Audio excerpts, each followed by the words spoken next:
All right, everyone. So I have a new piece coming up. I actually have a new album.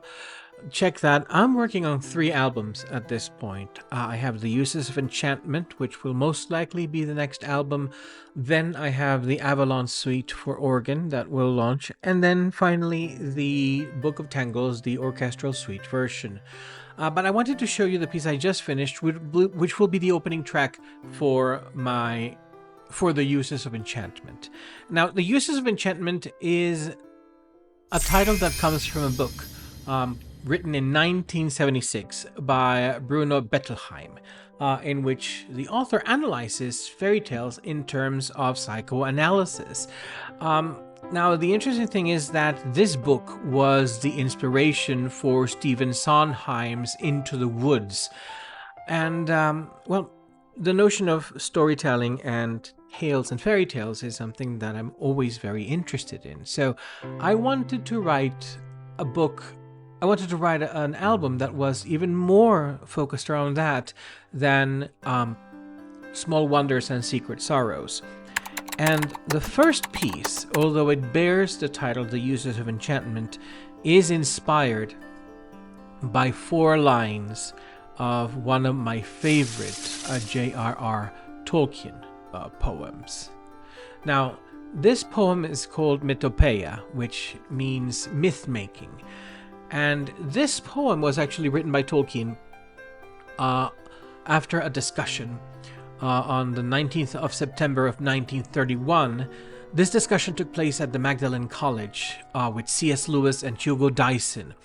And C.S. Lewis said that myths were lies breathed through silver. And Tolkien took the opposite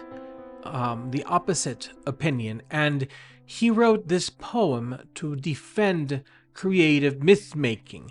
Now, the myth-making is very important for Tolkien because in Tolkien's cosmology, which was kind of related to his Catholic upbringing, but it's interesting enough, he sort of incorporated a little bit of the Gnostic notion of subcreation, but without the corruption of the demiurge.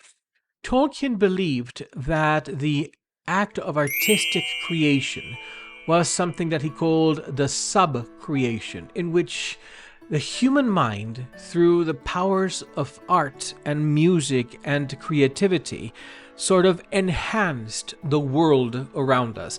Tolkien believed that that was God's true purpose for man, to create, of course, mankind, not just man, but to create beauty and myth and wonder in the world. And so, like the creator, Tolkien believed, since man and women were made in God's image, they were also capable of the power of creation. And theirs was the sub-creation, the myth, the storytelling. And so, the 4 lines that really strike a chord with me begin here. Great powers they slowly brought out of themselves, and looking backwards they beheld the elves that wrought on cunning forges of the mind, and light and dark on secret looms entwined. And when I heard that, when I read that, I immediately knew what sound would open the Uses of Enchantment. And it is what, to my mind, would be the Song of the Elves, as Tolkien imagined them. Actually, and before I introduce the piece, I wanted to mention something about constraints, because you remember I mentioned constraints and the artistic process in my video about AI art. Now, one of the things that I did hold was that perhaps the path to mastery can be forged through constraint.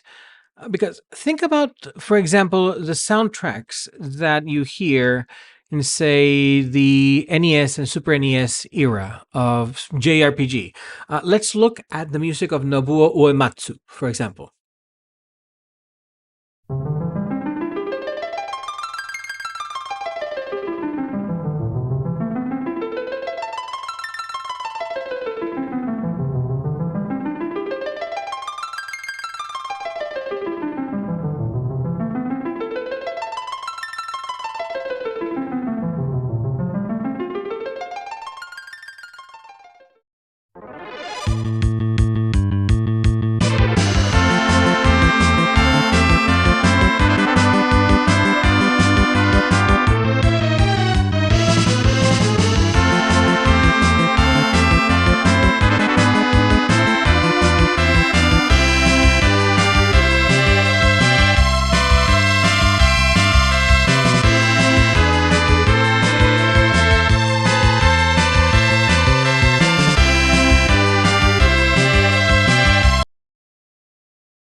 All of those are pretty memorable pieces, aren't they?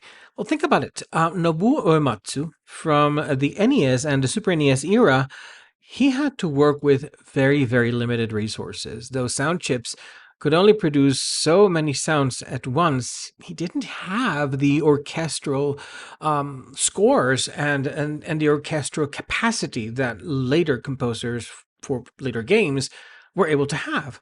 He knew that he had to compose something that was catchy, something that hooked you right in, something that was able to capture the emotion and the feeling of the moment and of the setting. And he had to do it with basically a hope and a prayer and some bubblegum and duct tape. Or that's what it seems like to composers who now have entire orchestras at their disposal. And yet, I want to posit that Nobuo Uematsu refined his craft because of all of those constraints that he had to overcome. Now, I know that there are a lot of composers who use AI for voices. There are quite a few who use AI for choirs. This piece is a piece for a mixed choir, but it's not AI. Everything you're going to hear is sound fonts. A sound font is essentially sampled instruments. So in this case, we have the Budapest Chorus by Audio Imperia. And here is the manual to give you an idea. This was recorded with 24 women and 24 men, and it covered a large selection of articulations and syllables with 3 different variations of syllables. So, as you can see here, you can't quite form a large number of words with what comes in.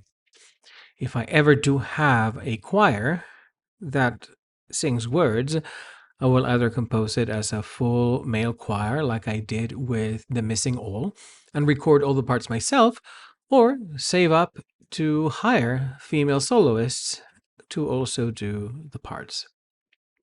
In this case, though, I decided to create a choir that had a bit of an ethereal quality. So the majority of the vowels that you'll hear so far are the hums, the hmm.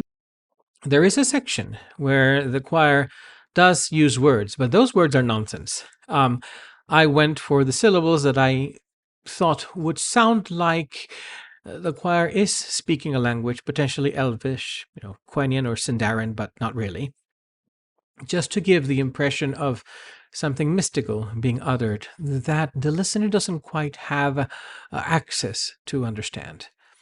So that was my constraint. Try to get the most effect and the most bang out of my buck, basically, while also trying to get an emotional resonance with the music. And so, without further ado, here we have the uses of enchantment.